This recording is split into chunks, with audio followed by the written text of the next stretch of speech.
year of action that we've seen here has been the eruption of the student encampments. In fact, it's been a global development, hasn't it? But certainly here in Britain. And we're really glad to have our next speaker here, who was involved in Soas. She's president of the Palestinian Society in Soas, and she is presently suspended because of her action. Please give a warm welcome to Haya Adam.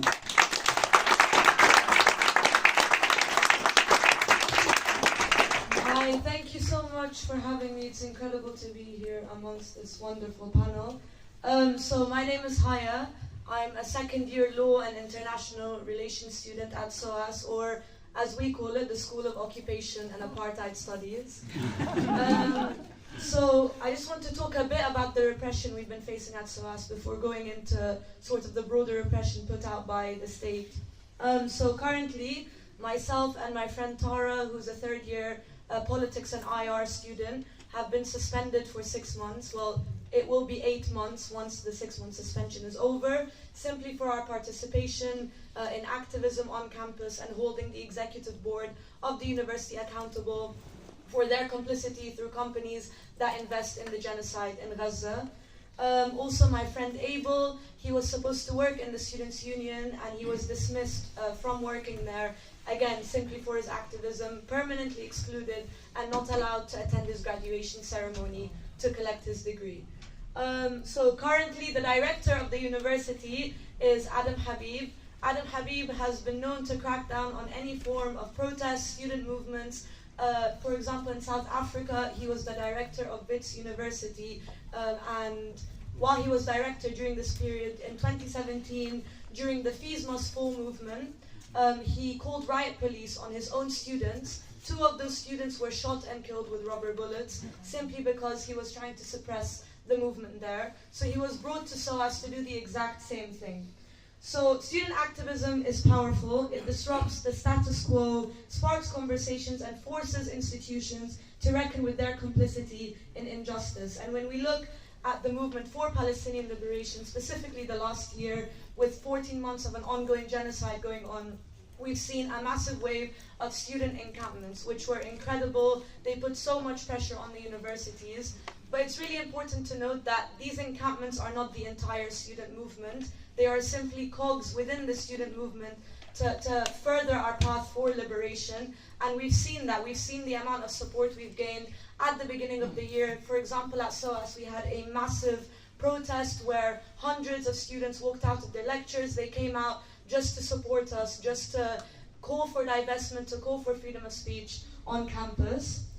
And obviously, we all know the importance of protest, challenging the status quo. I actually want to read a quote that SOAS put in their email back in July, and where they mentioned Martin Luther King, and they said that the price of living in a democracy is freedom to protest. And despite the fact that they're claiming that they advocate for this freedom of speech, they end up suspending students. And despite the fact that I sit in their lectures like my peers and we read Frantz Fanon, we read Edward Said, we look at our lecture slides and they say decolonization is not a metaphor, but when we actually go out and enforce it in active practice, they try and silence us, they suspend us. Even worse, they expel us, which is why it's really, really important that what we're doing on campus politicizes students, but even off campus, when the suspended students are not there, that there are people to carry that work for us, and that our encampment is actually still going. It's over at Bing Place. It's been going now for almost 6 months. Thank you. So it's really important to talk about, obviously, how the state responds. So I've written 3 different ways that the state could respond, or has been responding, to these protests and pro-Palestine activism. So states and institutions may try to absorb protest demands in a way that neutralizes their transformative power. They may offer reforms instead of actual real change, using the language of the movement without addressing its root causes. Criminalization. Protesters are often labeled as troublemakers, extremists, or even terrorists. Laws are enacted to limit the right to protest. For example, curfews, bans on gatherings, or laws targeting specific movements, and violence. So obviously that can fluctuate, but I would like to talk about an experience we had at SOAS during the peak of our encampment in July, So on the 9th of July, 2 Zionists came at 1 a.m. to provoke us at our camp. They accused us of being anti-Semitic, despite the fact that these 2 Zionists were actually well known and arrested on the charges of anti-Semitism, released 2 hours later, whilst pro-Palestinian protesters are held for over 24 hours. 7 of us were arrested. My brother, my friend Ebru, and I were charged, sent to court on the basis of assault of a police officer, which is very much not the case. These were false allegations. In fact, they were the ones that brutalized us. They were the ones that were Islamophobic and racist. For example, my mom, who uses a wheelchair, they stole her crutches, pushed her onto the ground, and when my brother and I tried to go in to protect her, we were pushed by multiple police officers and arrested simply for that. My friend Ebru experienced sexual assault from police officers, and her trial is happening in 2026. My brother's trial is actually happening on the 29th of November. Thankfully, my charges were dropped, but we have to keep fighting for them because it's very, very important for everyone to show up and show their support. So, the most important part, because we are talking about protests, is the fact that the University of London actually just went through the courts, took us to court, named us as defendants, as students, and they applied an interim injunction on University of London land. So that means we are not allowed to protest without permission.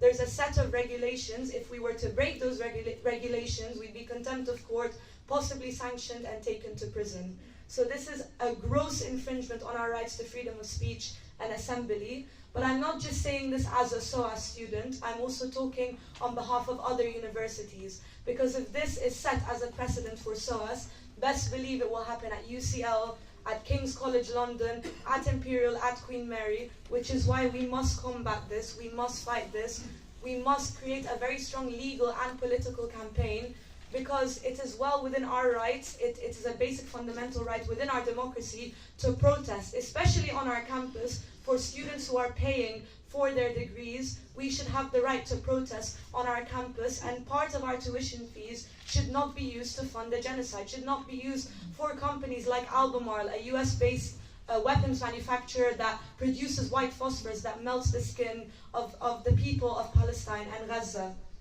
And I wanted to shed light also on an article that was written. So this article is called "The University is Offering Police Intel on Student Gaza Protesters." So I'm not sure if people are aware of this, but last year Rishi Sunak actually had a meeting with all the vice-chancellors within all the universities, and I'll wrap it up, sorry, within all the universities, basically saying that we must not have any disruptions. If you were to see these disruptions, act, and threatened and said that if you were to divest from these companies, then we will cut funding from other aspects of the institution, which shows how much the state has an underlying Zionist agenda. And we know this since 1917 through the Balfour Declaration, when Britain signed off land that was never theirs to give in the first place, through the police violence we are seeing now, through the double standards of how people are allowed to talk about Russia and Ukraine, but when it comes to Palestine, no, you're not allowed to speak about this. So as professors are sent emails saying, don't speak about Palestine, limit these conversations, which is why as students we are asking for your help, not just in email campaigns, not just to attend our protests, but to hold the university accountable for their complicity in the ongoing genocide in Gaza, for the colonization, the settler colonialism we are seeing in Palestine happening today, because we should wake up with the mentality every single day that we have to fight for Palestinian liberation, because every single day people are dying. Multiple massacres are happening. The media will only report on one thing to try to distract you from something else happening. For example, if they're looking at Lebanon, then Israel will go and commit multiple massacres in Gaza and no one will know about them. Which is why we ask for your support, and that the students must remain strong in their fight for liberation. And just really, really quickly to sum up, I'm actually from Egypt. My family are political refugees. We left an oppressive dictatorship, and when we came here, I find myself seeing similarities between our dictatorships in the Arab world and the Western world that claim that they are a so-called democracy. Through the arrest, through the silencing of students, for example in AUC, the arrests that have been happening, the American University in Cairo. So it's really, really important that we speak up and we fight for our democracy. Thank you so much.